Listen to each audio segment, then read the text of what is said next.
En una noche que estaba a punto de cambiar el mundo, Jesús le dijo a su discípulo más cercano algo devastador: Pedro, antes de que el gallo cante, me negarás 3 veces. Pedro, lleno de lealtad, no podía creerlo y juró que moriría por su maestro.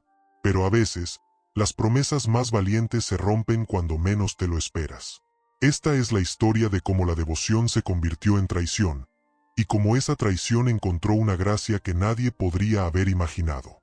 La escena está cargada de tensión y malos presagios. Estamos en un aposento alto en Jerusalén. El aire se siente denso, pesado por la solemnidad de la Pascua y por una tristeza que solo uno de los presentes entiende del todo. Es la última cena. Pan partido, vino derramado, símbolos de un cuerpo a punto de ser quebrado y una sangre a punto de ser entregada.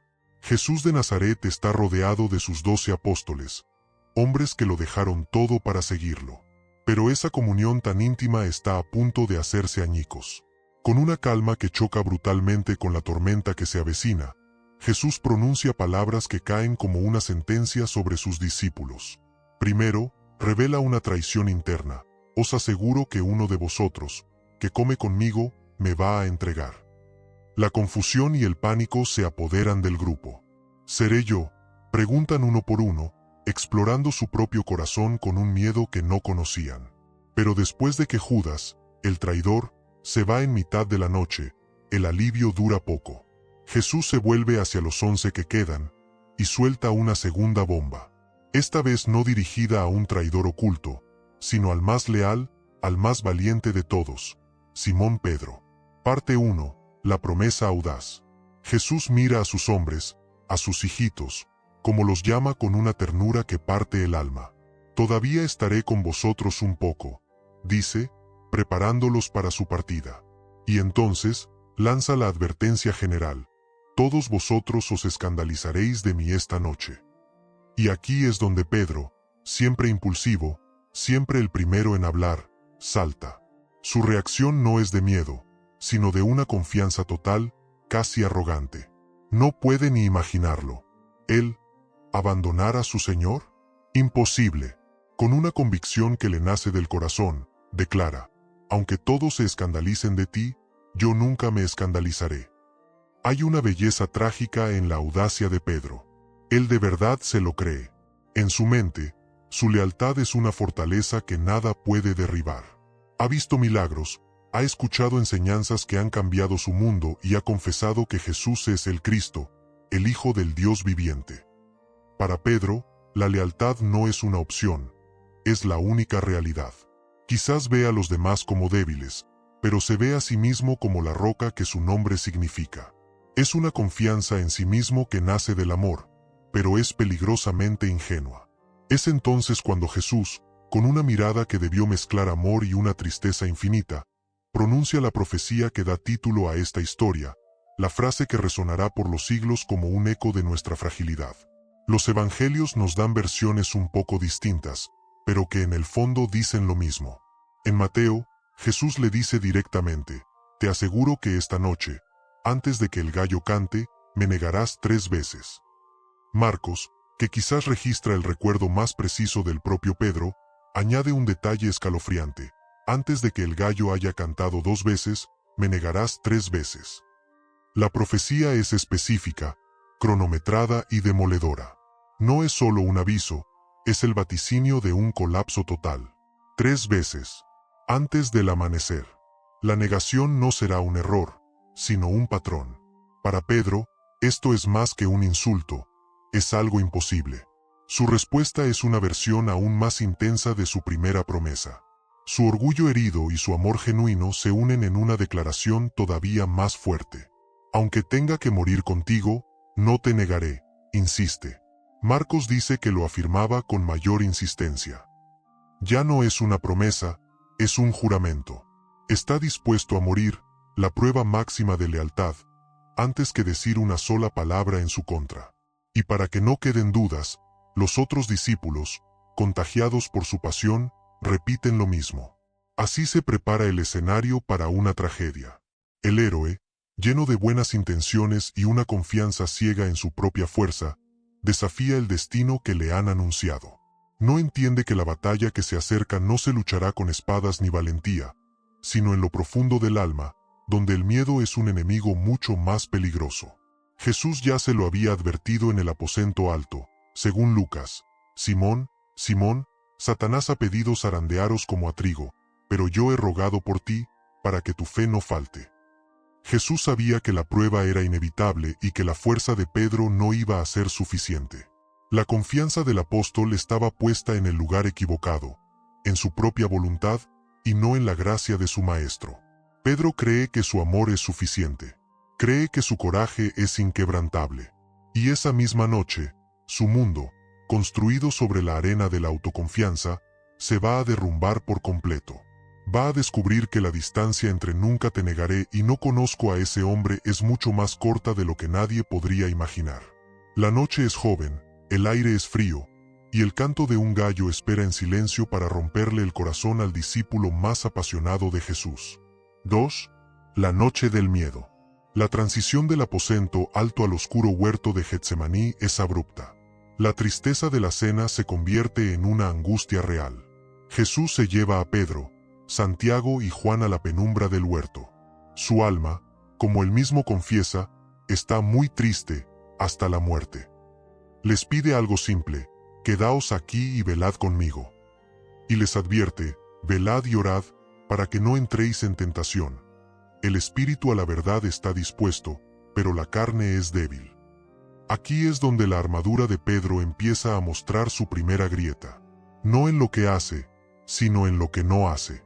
3 veces Jesús va a orar, sudando sangre en su agonía, y 3 veces vuelve y encuentra a sus discípulos más cercanos, incluido el hombre que acababa de prometerle que moriría por él, profundamente dormidos.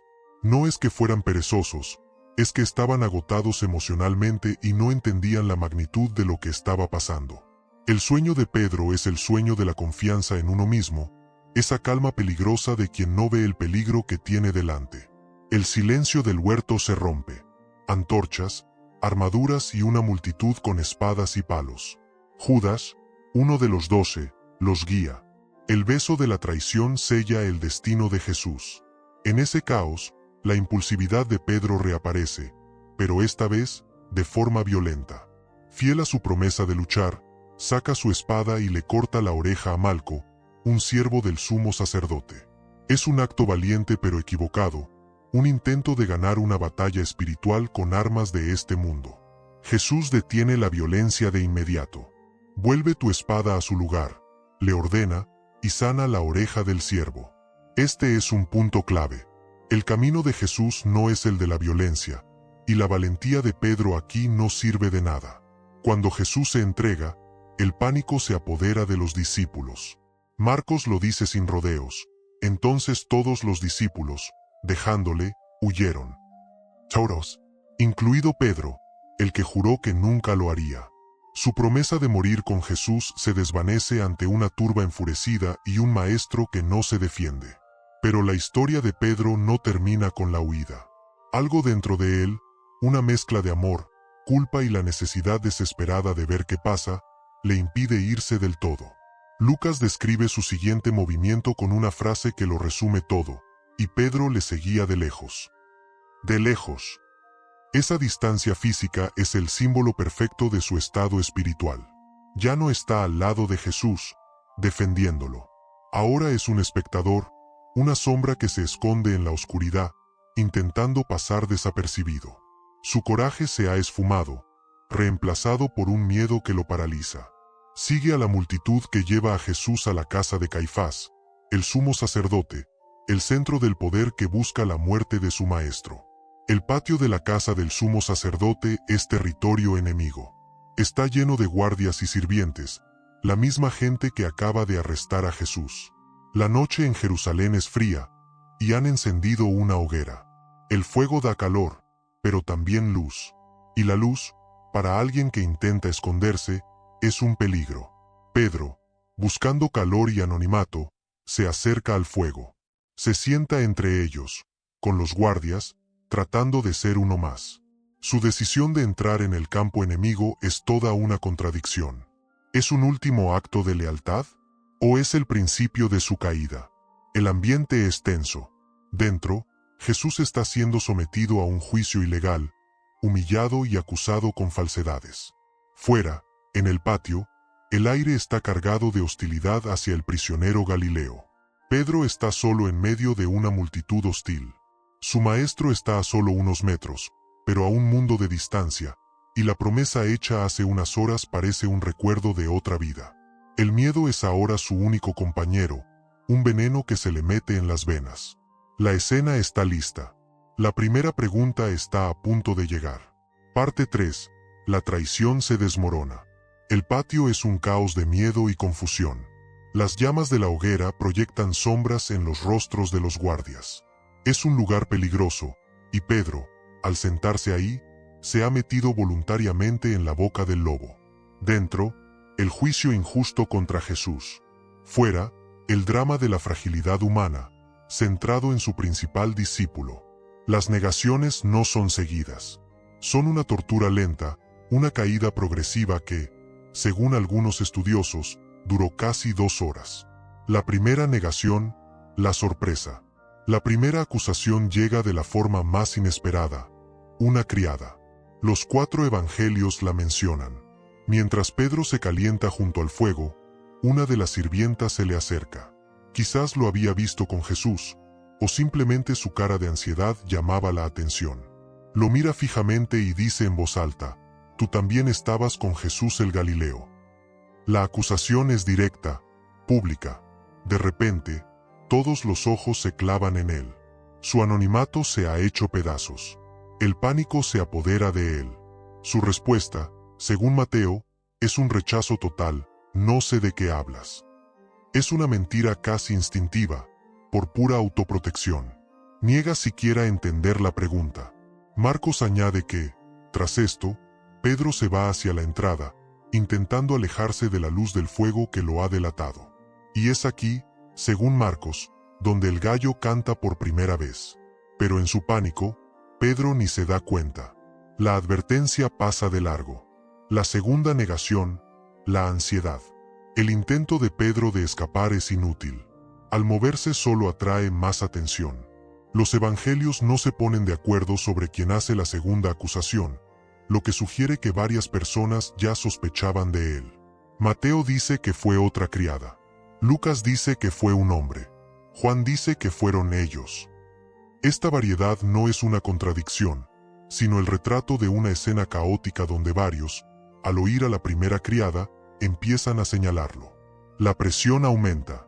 Ya no es una sola voz, es un coro. La respuesta de Pedro se vuelve más firme. Una simple negación ya no basta. Según Mateo, esta vez niega con juramento, «No conozco a ese hombre». El juramento añade solemnidad a su mentira. Está poniendo a Dios por testigo de una falsedad, un acto desesperado para convencer a los demás, y quizás a sí mismo. La tercera negación, la explosión. Pasa un tiempo, Lucas dice que como 1 hora. Durante esa hora, la angustia de Pedro debió ser insoportable. Sigue en el patio, prisionero de su propio miedo, incapaz de huir. Finalmente, llega el golpe de gracia. La gente a su alrededor, ya convencida, lo confronta. La evidencia es abrumadora. «Seguro que eres uno de ellos», le dicen, «tu acento te delata». Su acento galileo, inconfundible, lo traiciona. Era como tener un cartel luminoso encima. Para colmo, Juan añade un detalle escalofriante. Uno de los siervos del sumo sacerdote, pariente de Malco, a quien Pedro le había cortado la oreja, se le acerca y le pregunta, «¿No te vi yo en el huerto con él?». Se acabó. Pedro está acorralado. Su acento, un testigo, no hay escapatoria. Su autocontrol se rompe. Su miedo se convierte en furia.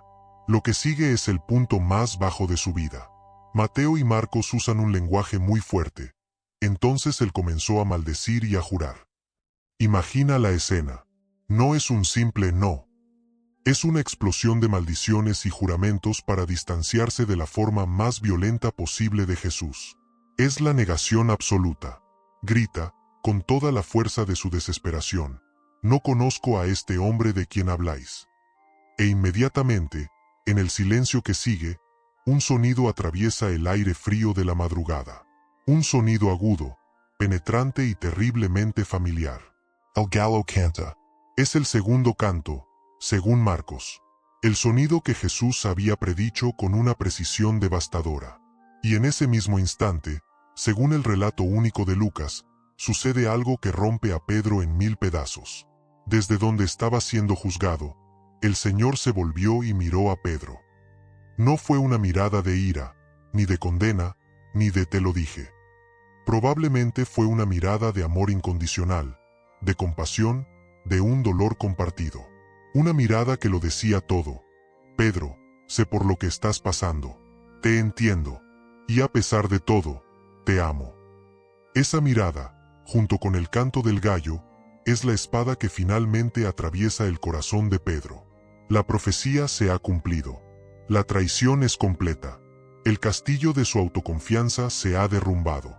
Parte 4. El llanto amargo. En el instante en que el canto del gallo suena y los ojos de Jesús se encuentran con los suyos, el mundo de Pedro se detiene. El ruido del patio, las acusaciones, su propio corazón acelerado, todo se desvanece. Solo quedan dos cosas: el sonido que confirma su fracaso y la mirada de su maestro que confirma un amor que no se ha roto. Es en ese momento que Pedro se acordó de la palabra que Jesús le había dicho: antes que el gallo cante 2 veces, me negarás 3 veces. La arrogancia con la que había recibido esa profecía se estrella contra la horrible realidad de lo que acaba de hacer. La comprensión lo golpea como un trueno. No es solo el remordimiento por haber mentido. Es la comprensión de a quien le ha mentido. Ha negado al único que le dio un nuevo nombre. Ha repudiado al que caminó sobre el agua, al que sanó a su suegra. Ha maldecido y jurado que no conocía al hombre que, en ese mismo instante, iba a la muerte por él. La enormidad de su pecado lo inunda, ahogando cualquier resto de orgullo. Los evangelios lo describen con una frase corta pero increíblemente poderosa: y saliendo fuera, lloró amargamente. Saliendo fuera. Su primer impulso es huir. Huir del patio, de la hoguera, de los rostros acusadores, pero sobre todo, de la mirada de Jesús. Corre hacia la oscuridad, buscando un lugar donde pueda estar a solas con su miseria. Lloró amargamente. Esto no es una simple tristeza. La palabra griega que se usa aquí habla de un llanto intenso, convulsivo, un lamento que sale de lo más profundo del ser. Es el sonido de un corazón que se rompe. Es el llanto de la vergüenza absoluta, del autodesprecio y de la desesperación por haberle fallado a la persona que más amaba en el mundo. Es el llanto de un hombre que se ve a sí mismo por primera vez, no como la roca, sino como un cobarde. Y aquí hay que hacer una distinción clave. El arrepentimiento de Pedro no es el remordimiento de Judas. Judas también sintió remordimiento. Devolvió el dinero y dijo: he pecado entregando sangre inocente. Pero su dolor lo llevó a la desesperación y al suicidio. El llanto de Pedro es diferente. Es un llanto amargo, sí, pero es el comienzo de un verdadero arrepentimiento, un cambio total. Su dolor no se centra en las consecuencias para él, sino en la herida que le ha causado a su relación con Jesús. No llora porque lo pillaron. Llora porque ha traicionado el amor. La mirada de Jesús no lo condenó, lo quebrantó. Y en ese quebrantamiento estaba la semilla de su futura restauración. En esas lágrimas amargas, el viejo Pedro, el de la confianza presuntuosa, empezó a morir. En la oscuridad de la noche de Jerusalén, solo, con el eco del canto del gallo todavía en sus oídos, Pedro se enfrentó al abismo de su propio fracaso. Para él, en ese momento, todo parecía perdido. No podía saber que este no era el final. No podía imaginar que este momento de humillación era, en realidad, el requisito para su futuro. Su fracaso no lo descalificó, lo preparó. Porque a partir de este momento, Simón Pedro nunca más confiaría en su propia fuerza. Su llanto no fue el sonido de un final, sino el doloroso preludio de algo nuevo. Parte 5. La restauración en la orilla. Pasan días de silencio y terror. La crucifixión y la muerte de Jesús hunden a los discípulos en la desesperación. Pedro, cargando con el peso de su traición, se esconde con los demás. Entonces, Llegan noticias increíbles. La tumba está vacía. Jesús ha resucitado. Se les aparece, pero la historia de Pedro necesita un final personal, una forma de cerrar la herida que se abrió en aquel patio. La escena cambia. Dejamos la tensión de Jerusalén y nos vamos a la orilla del mar de Galilea, donde todo empezó. Es el amanecer. 7 de los discípulos, con Pedro a la cabeza, han pescado toda la noche sin éxito. Una noche vacía, un reflejo de cómo se sentían. Desde la orilla, una figura les grita: «Muchachos, ¿tenéis algo de comer?». No lo reconocen. Les dice que echen la red a la derecha. Obedecen, y la red se llena de tantos peces que no pueden con ella. Es un eco del pasado, un milagro idéntico al que Jesús hizo cuando llamó a Pedro por primera vez. Juan es el primero en entenderlo. «Es el Señor», le dice a Pedro. En ese instante, la apatía de Pedro se esfuma. Sin dudarlo, el mismo hombre que había huido del patio se lanza al mar y nada hacia la orilla. No puede esperar. Su impulsividad ha vuelto, pero esta vez no nace de la autoconfianza, sino de la necesidad desesperada de estar cerca de aquel a quien negó. Cuando llega, la escena que encuentra es de una ternura increíble. Jesús, el Señor resucitado, ha preparado un fuego de brasas, con pescado y pan. La palabra griega para fuego de brasas, antraquia, solo aparece en 2 lugares en todo el Nuevo Testamento. Aquí, en la orilla de la restauración, y en el patio del sumo sacerdote, el lugar de la negación. Jesús está recreando deliberadamente la escena del fracaso de Pedro. No para avergonzarlo, sino para sanarlo. Venid comed, lestais. La comunión que se rompió por la traición se restaura con un simple desayuno en la playa. Después de comer, llega el momento de la verdad. Jesús se aparta con Pedro. Solo están ellos dos junto al fuego, un fuego que ahora simboliza calidez y purificación. Y por cada negación, Jesús le hace una pregunta. «Simón, hijo de Jonás, ¿me amas más que estos?». La pregunta es precisa. Usa su antiguo nombre, Simón, y le pregunta si lo ama más que estos, un recordatorio directo de su vieja arrogancia. Aunque todos se escandalicen, yo nunca. Jesús no le pregunta por qué lo negó. No le pide una disculpa. Va directo al corazón del asunto, el amor. Pedro, ya sin ninguna arrogancia, no se compara con los demás. Su respuesta es humilde: «Sí, Señor, tú sabes que te amo». No hay grandes promesas, solo una apelación a que Jesús lo sabe todo. «Tú conoces mi corazón». Jesús le responde: «Apacienta mis corderos». Luego, una segunda vez: «Simón, hijo de Jonás, ¿me amas?». La respuesta de Pedro es la misma: «Sí, Señor, tú sabes que te amo». Jesús le dice: «Pastorea mis ovejas». Finalmente, por tercera vez, Jesús pregunta: «Simón, hijo de Jonás, ¿me amas?». El Evangelio dice que a Pedro le dolió que por tercera vez le preguntara. El dolor no es porque dude de Jesús, sino porque la triple pregunta es un espejo perfecto de su triple negación. Cada pregunta es una oportunidad para reemplazar una negación con una afirmación de amor. Esta vez, su respuesta es casi un grito de entrega total: «Señor, tú lo sabes todo, tú sabes que te quiero». Y con esa tercera confesión, la restauración es completa. Jesús le da la tercera misión: «Apacienta mis ovejas». Por cada negación, ahora hay una comisión. La traición ha sido borrada. El fracaso ha sido redimido. Pedro, el negador, es reinstalado como Pedro, el pastor. Su liderazgo no se basará en su propia fuerza, sino en la gracia de Cristo. El fracaso de Pedro no fue el final de su historia, sino el verdadero comienzo.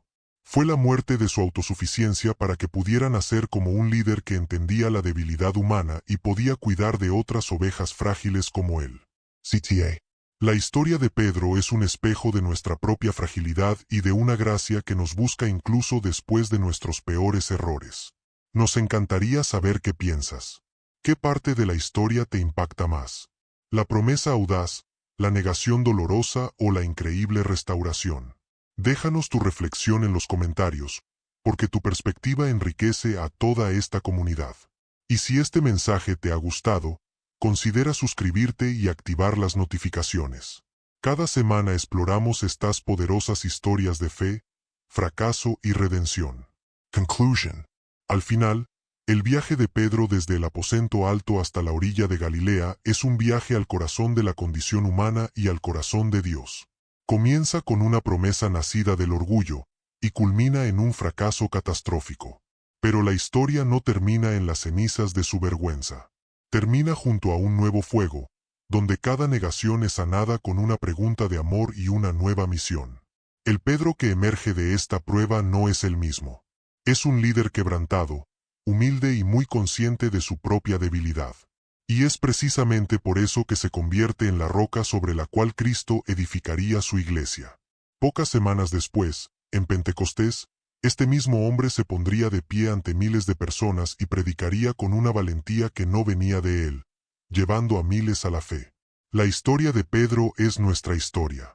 Todos hemos hecho promesas que no hemos podido cumplir. Todos hemos conocido el sabor amargo del fracaso. Pero la lección final no es sobre nuestro fracaso, sino sobre la certeza de su gracia. El canto del gallo no tiene por qué ser el veredicto final. Puede ser, como lo fue para Pedro, una llamada de atención que nos lleve de vuelta a la orilla, donde el Señor nos espera con un fuego encendido y una simple pregunta: ¿me amas? Y al igual que para Pedro, nuestra respuesta, aunque manchada por el fracaso, puede ser el comienzo de todo de nuevo.